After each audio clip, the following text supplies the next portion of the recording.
I am Dave Henning with the Fresh Start Podcast, fresh ideas for business and personal growth, helping small businesses across the United States and Canada. And my guest today is none other than my good friend, Joe Lewis. Joe is an international music producer, engineer, singer, and executive who has worked with the biggest artists from around the world, especially with Maroon 5. I recognize those guys and a bunch of other people. You can share with us some of the other people you work with. Joe, welcome to the podcast. How are you doing? I'm doing very well. Thanks for being here. I really appreciate it. Thank you for having me. So you have graduated with a BS in audio production, and you began working as a producer and engineer in Atlanta. Tell me some of the other things that you've done and your journey, really. Yeah, so I started off, I've always been a lifelong musician. I started playing the drums. If you ask my parents, they'll tell you around the age of 2 at the church. So music has always been around my life. Of course, I was in band classes up until high school. Then when I got to college, I began to play football, and I didn't like it too much, not as much as I thought I did. So I found my way back into music. I started, messing around with softwares and making beats, and it turned from me just making beats for fun to, recording artists in my hometown. And then I decided that I no longer liked the traditional college route. And if I'm being honest, I just stopped going to classes. I felt that I was learning more I switched my major from elementary education to music production. And I just felt that at the college at the time that I was at, I just wasn't learning enough. There were kids who were going to graduate that I would ask questions that I assumed they would know because they had gotten the education and they couldn't answer these questions. So I stopped going to class. I went to YouTube University for about months, and this ad for Full Sail popped up, and I decided, I should I'm a firm believer in education. I just don't necessarily like college systems all the time. So when I seen that I can get my bachelor's of science online and it'd be in music production from one of the top schools, I enrolled right away. It was about a 2.5-year program. And then in 2018, I moved down to Atlanta, Georgia. And then I graduated with my online degree in 2019. And that's really around the time where I got the ball rolling in terms of my career. I was able to work with artists like, like you said, Maroon 5, Jill Scott, Faith Evans, Stacy, Barthe, Hit Boy, and just a lot of different people in the music industry, as well as a lot of different independent artists. And I started my own studio it was actually out of my apartment when I was in Atlanta. And I think I ran that for about 2 years before I moved back to Kalamazoo, Michigan for 6 months, and then down to Brazil to work on some projects and work with some artists down there. Fantastic. Yeah. So you have a lot in common with a lot of creative people. And of course, I used to live right down the street from where Steve Jobs lived. He's a college dropout, as well as some of these other people. I think Bill Gates was a college dropout. And so, and quite frankly, I pretty much slept through a lot of classes myself until I quit. Yeah, and there's so much knowledge and information available now, rather than necessarily the traditional college format. So it certainly makes a lot of sense that you can really go a lot of miles on your own. And you searched out Full Sail University. There's a lot of online universities now anyway. And of course, the shutdown kind of really propelled them to the forefront as well. Wouldn't you agree?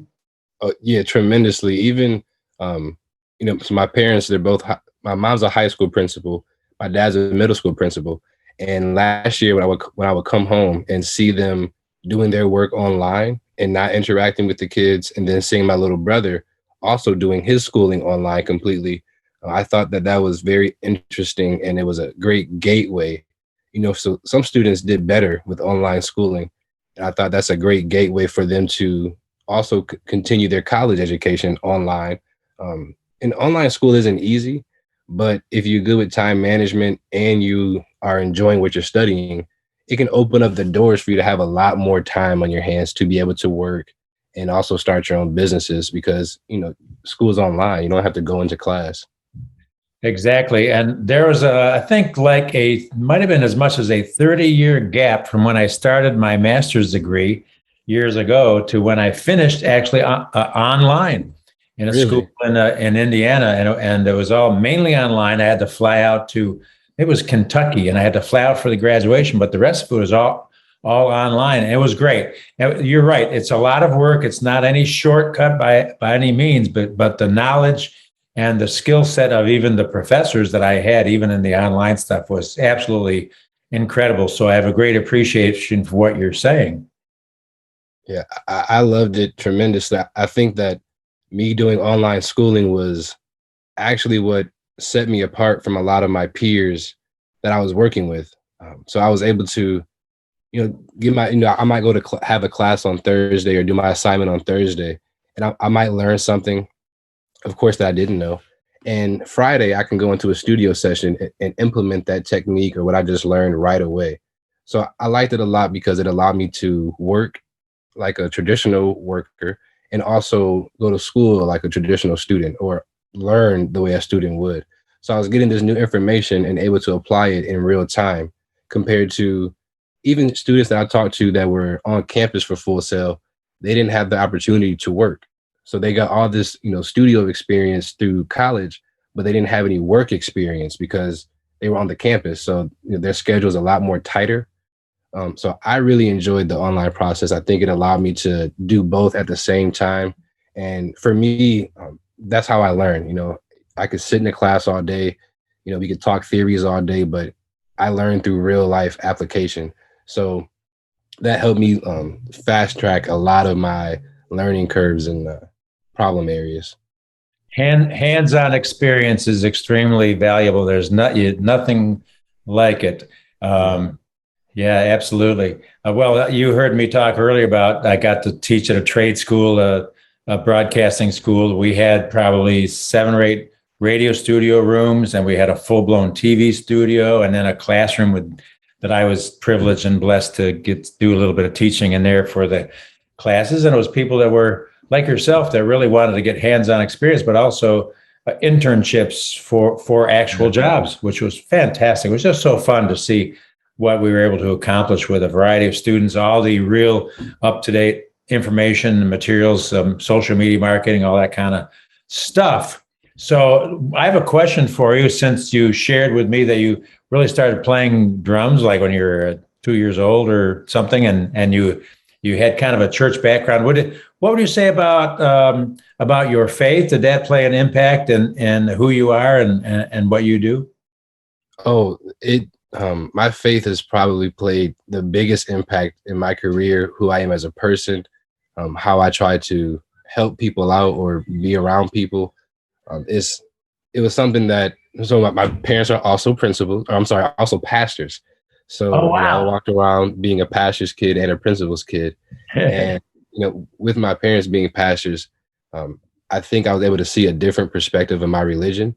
I think a more pure and honest perspective. So when I kind of got out into the world, moved to Atlanta, it showed me how worldly the world really is and how important keeping my faith strong and keeping my belief system intact really is. And there are a lot of times where opportunities were given to me that I I don't want to say I wasn't befitting for the opportunity, but my skill set wasn't there, and I didn't work for it. And a lot of people would ask me, "Oh, how'd you do this?" or "How'd you do that?" And I would have to tell them, God. And I have faith in God. There are a lot of times where, I've lost an apartment before. I've had my car repoed, and in those moments, everybody's going to tell you to, oh, go get a job or go back working for somebody else or give up on your dreams. And I kept my faith intact. And had I not, gone through those moments and kept my faith in God, I wouldn't be where I'm at today. I wouldn't have the opportunities ahead of me that I do have. So I would say that my faith has played a very, very strong role, even in just keeping me going and knowing that at the end of the day, God's got me. And, I might worry because, we're still human, But Sure. even in the worrying, that God still got me. He's going to take care of whatever needs to be taken care of. And he's going to help me get to that bigger picture. So my faith has been something that's very, very important, and something that I try to share with a lot of other people, especially younger people, and explaining to them that, God's real and that he can do these things for you. And that you got to have faith. Especially being an entrepreneur, we try to do a lot of the work ourselves. Somebody has to help you out, and sometimes that person is God. So I would say my faith has played a major part in everything that I do. That is awesome. I always talk about the difference between religion and relationship, and of course, for me, a lot of people know me. It's a relationship with the person of Jesus, and not just a relationship with religion in general. And that, interestingly, as you know, I've interviewed hundreds of people, and there's a lot of people that talk about all the trials and tribulation. In other words, they were an overnight success after 30 years of struggling and failing, right? Right. It has been such a treat to meet all these different people that are quite honest and transparent. And just some of the things that you just shared, a lot of us have been through various things, similar things, myself included. And so it's an amazing, that really, can I say it? It really amplifies our journey in a very unique and special way. I've told this to lots of people. I believe in divine appointments and not coincidences, and things happen that we can't explain. And it's pretty exciting when you look at it in that perspective. It gets you through the tough times. And I think that all of us, all of this generation, especially after last year, we've all been through tough times, all of us collectively. So the good news is there is hope, and you can make a path for yourself that is based on truth, wisdom, and understanding. And so you explain how you kind of got started in your path on the music industry. And as you know now, this whole podcast revolution is everyone's having a podcast.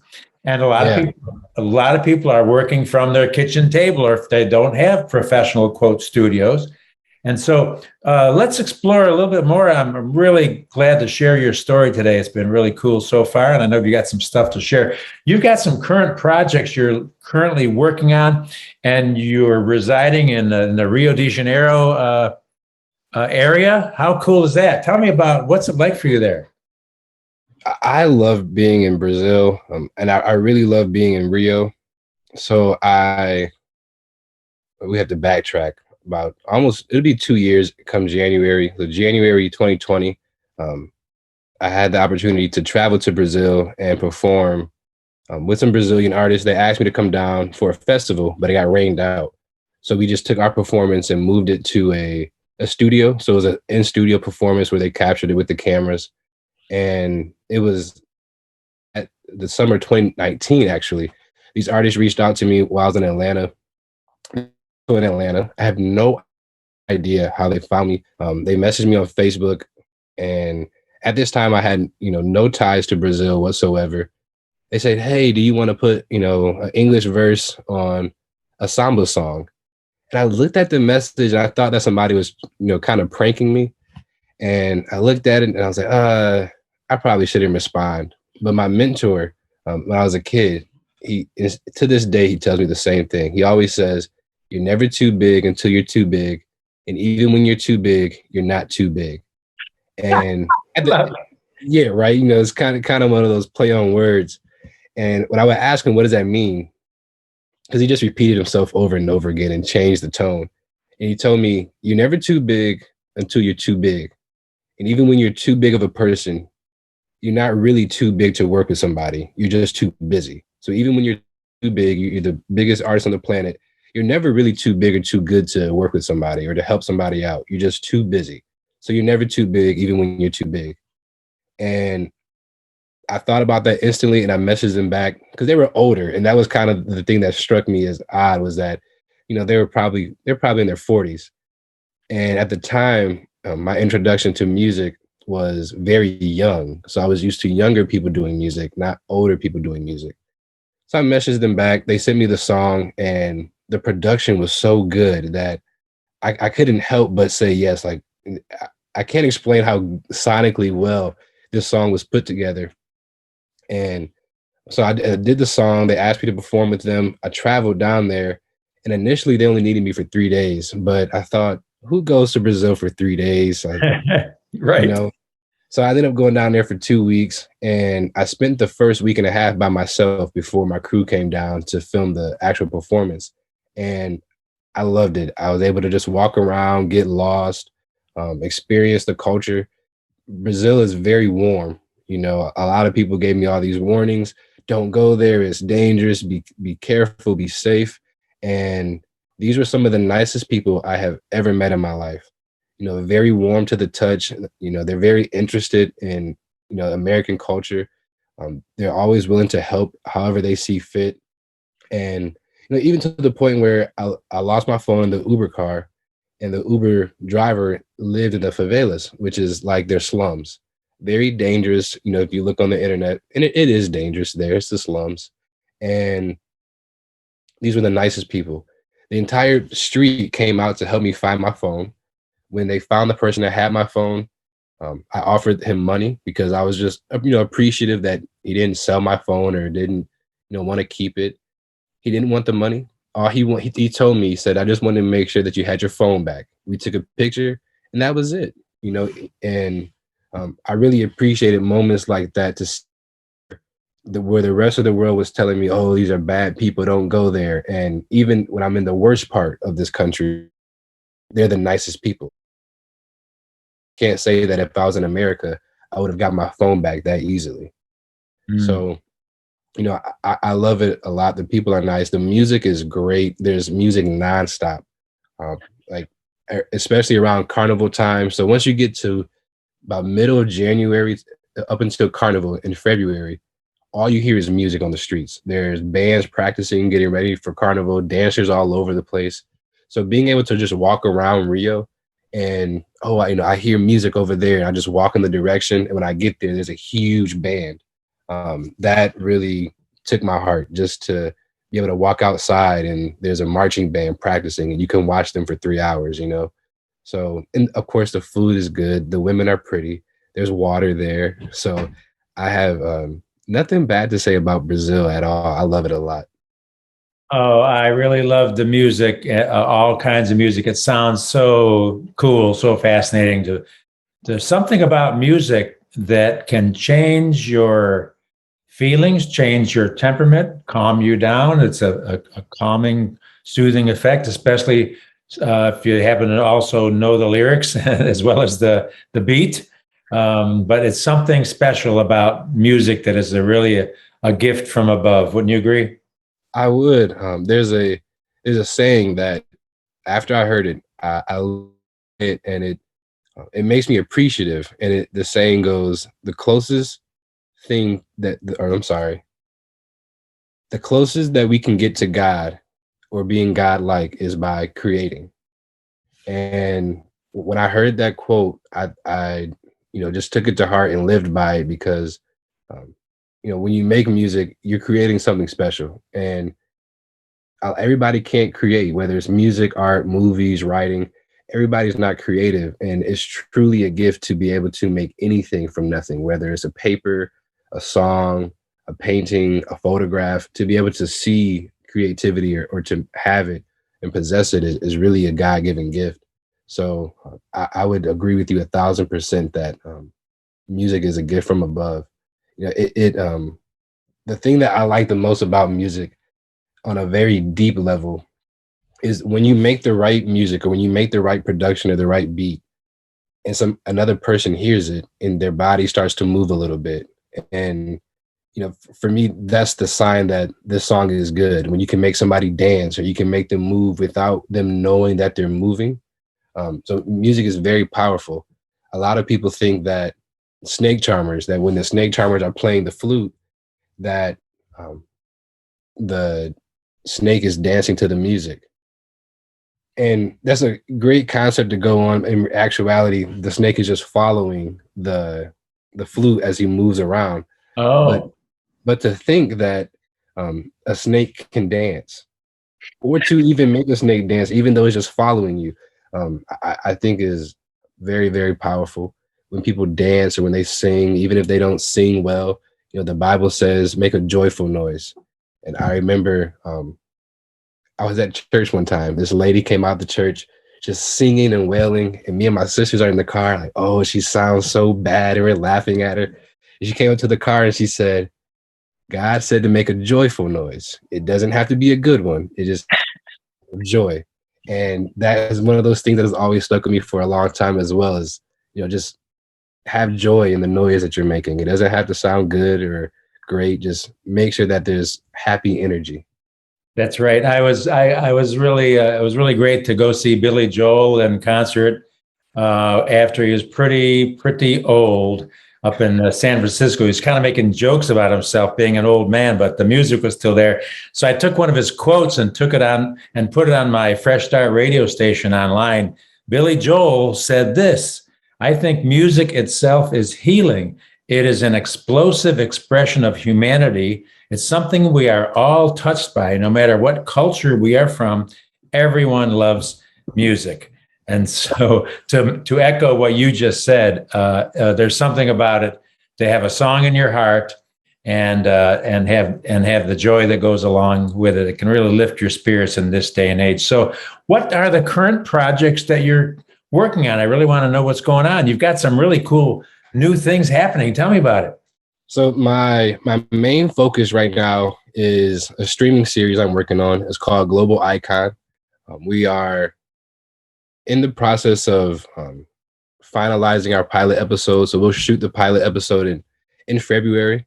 The show follows me and my, I always call him my mentor. He's like my older brother. He's actually the person who taught me how to read music when I was in high school. So I've known him for over 10 years. And if the show will follow me and him around to different countries as we work with a pop artist from that country. And the first country on our list was Brazil. And so I went down there in April to start the process, find the artist we're going to work with, which took about 4 months just to actually get to negotiations with the right artist. And then another month to get the contract signed and all those things. And, long story short, the show would just capture the behind the scenes of the music process, a performance from the artist, and then also showcasing the country's culture, their food, how they party, and the environment around that country or their attractions. So it'll be like a traveling music show. And that has been a project we've been working on for about 2 years. But it's not until this past April when I went down to Brazil that I began to actually ramp it up, get the investors, hire the production crew, find the artists, get the songs done and things of that nature. So right now, that's my biggest project. We're hoping to get it on Netflix. We're in some negotiations with a couple of platforms to see which one will pick it up. And that's really just been my main focus right now. I'm also producing an artist. Her name is Elena Grace. She is from Utah, Salt Lake City, Utah. She is I don't want to call her a TikToker because she's not a TikToker, but she has gone viral on TikTok within the last 2 months now and has gained over 350,000 followers in 2 months. So she's exploded really fast. When I had a talent scout tell me about her when she was at 50,000. And I got in contact with her, talked with her and her mom, and then, agreed to producing her and, kind of helping her get her career going safely. A lot of artists in her position where they blow up on social media, record labels will see that or managers will see that and they want to, I don't want to say exploit it, but they'll exploit it, and all of a sudden you have this great talent who's in a really, really bad deal. And I didn't want that from her. I liked her and her mom a lot. I thought that they were good people and I wanted to help them, as much as I could because she's a great talent, has an amazing voice. I don't like to compare artists to other artists. I think that's rude, but she reminds me a lot of Adele.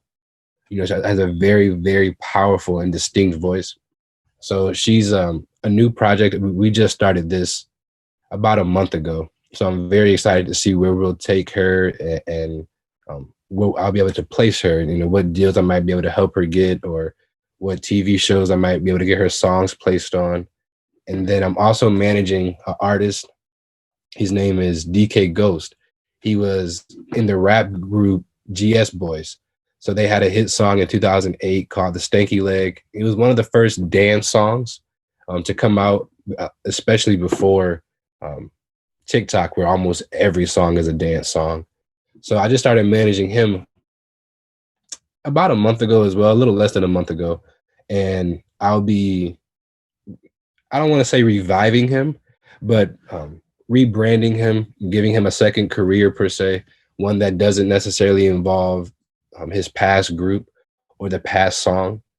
So that'll be a bit of a challenge for me, but I think I'm up to it. It's very interesting to take somebody older who's kind of already been around the block and give them a new life. And I'm always working on my own music, so I think with those four things, with the TV show, those two artists, and then myself as an artist, those are the four main projects that I'm working on right now. Yeah, I actually went on your YouTube and listened to it. It's Elena Grace. Is that her name? Yeah. Yeah. Oh, what a voice! Oh my gosh, she's got some pipes. We used to say in the radio business, she got some pipes. Yeah, she does. She is she's very talented. So when I was first introduced to her, I only heard her voice on TikTok, and then she sent me some songs. And then as we begin to work, I started to see that she's producing her own music. Wow. And so, she makes her own production. She mixes her voice for the most part. And she's even tried to master her own songs. And she writes her own songs. So she's very hands-on with the process, very, very creative. And for me, that was kind of the best selling point, aside from how great her voice is, to see that she's also involved in the production aspect. You don't see a lot of artists this early on in their career also producing the song and producing it well, and also singing that well. Sometimes there's give or take. You're a great producer, okay singer. You're a great singer, okay producer. But to see somebody that has the skill set of both is very, very special. And I did not want to miss out on working with her.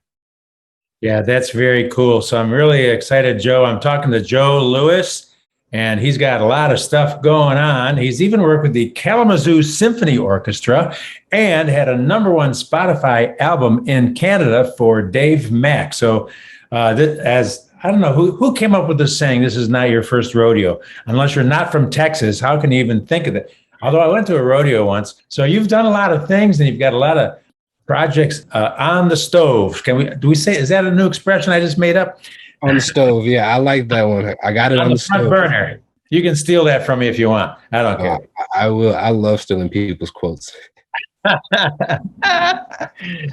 Joe, how can I help you? What would you like me to share with our audience that they can get in touch with you or learn more about you? And how can I help you today? Maybe people are looking to be consulted by you, perhaps? Yeah, I love consulting entrepreneurs and entertainment companies, or companies who need entertainment. They don't even have to be entertainment companies.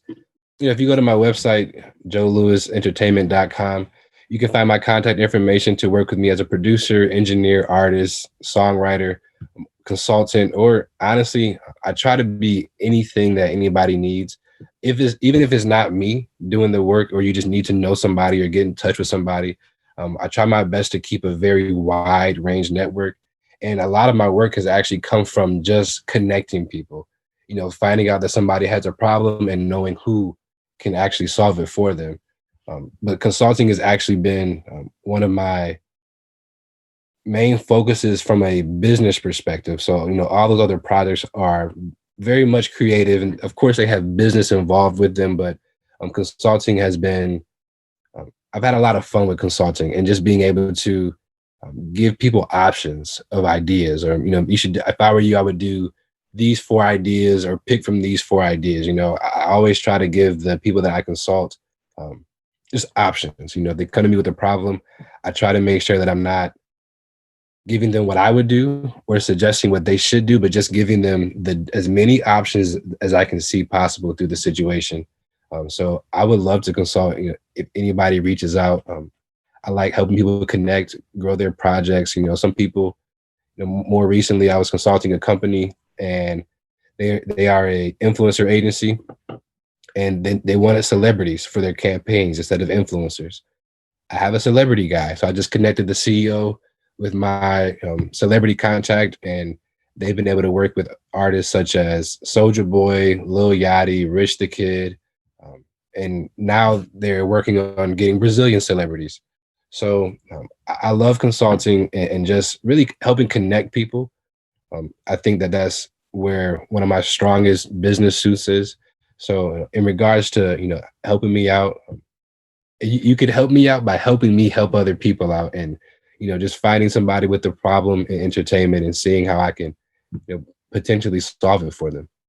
We have a lot in common in that respect. I love helping other people, even if it's not work coming to me necessarily.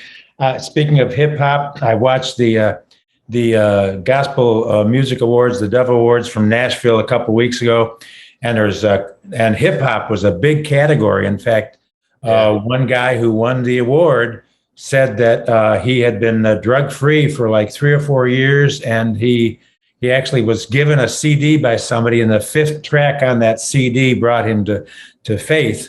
And the guy that was standing behind him said that due to his hip hop music, that brought him to faith. So there was a historical chain of connection there that was just absolutely amazing from all different genres of music. So I thought that was just spectacular. So I do have one last question. I'm speaking with Joe Lewis with joelewisentertainment.com. I got one last question that I ask everybody. So you're obligated to stick around and answer this question, man. What was your very first job ever as a kid or a teenager? My very first job. Okay, so my very, very first job I was a corn detasseler. What? Yeah. So in Michigan, I think that you're not allowed to work until you're 16, but for whatever reason, you can do corn detasseling at 13. So I think corn detasseling was like some rite of passage in my family. I think my mom did it, her sister did it, and it was just something that we always started off doing. And I got fired the first day. I was not good at corn detasseling at all. Oh, and that's something else we have in common. How many times I've been fired at something? What is corn detasseling exactly? I don't even know what it is. So honestly, I got fired, so I might be telling you. You don't even know what it is. Know what it is. But it's the tusk on the corn. I think you just take it down and you just corn. Sure. Yeah. Okay. Yeah, I wasn't good at it. That only lasted for about a day, actually.